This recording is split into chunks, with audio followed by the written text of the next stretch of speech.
Treni ya kwanza ya mizigo ya SGR imeanza safari yake ya kwanza kati ya Dar es Salaam na Dodoma. Treni hiyo yenye jumla ya mabehewa 10 imebeba mizigo mbalimbali ya takribani tani 700.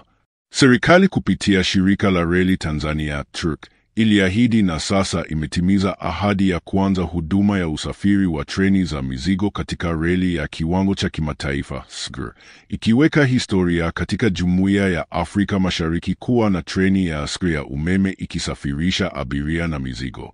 Treni hii ya mizigo inatembea kwa kasi ya kilomita 120 kwa saa kulinganisha na mwendo wa kilomita 160 kwa saa kwenye treni za abiria.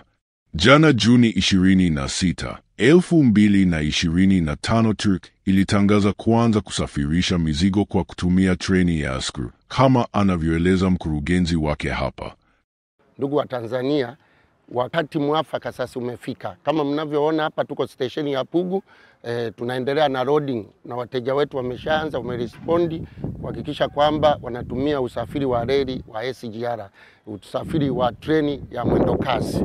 Hapa sasa hivi tuna kampuni ya Azania Group, Mikoani Traders, wanaanza loading, wanapakia ambayo ni behewa ambazo zitaenda kule Ihumwa, Dodoma.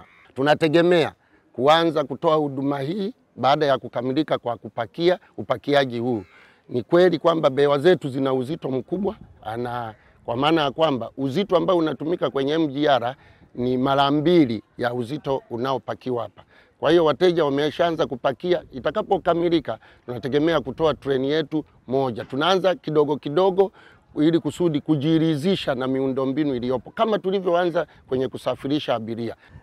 Napenda kutoa rai kwa wafanyabiashara wote ambao wanapenda kusafirisha mizigo yao kwa SGR ambayo inatumia muda mfupi kwenda Dodoma. Sasa hivi tumeanza kwa kipande cha Pugu mpaka Dodoma. Tuna imani kwamba tutakuwa tumewapunguzia wasafirishaji gharama za usafiri, kwa sababu kipande hiki cha katikati kilomita kama 450 tutatembeza kwa reli, alafu yale magari yatachukulia pale Dodoma na kuendelea kwa vipande vingine na mikoa mingine ambayo haijafikiwa na reli ya SGR.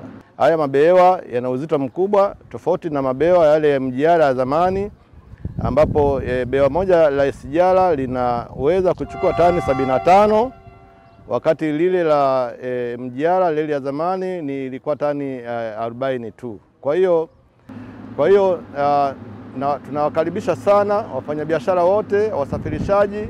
Huu ni wakati wenu wa kutumia reli ya SGR, kwa sababu na imani mtaokoa gharama kubwa katika usafirishaji wa bidhaa kwenda mikoani na sehemu nyingine za nchi ya Tanzania.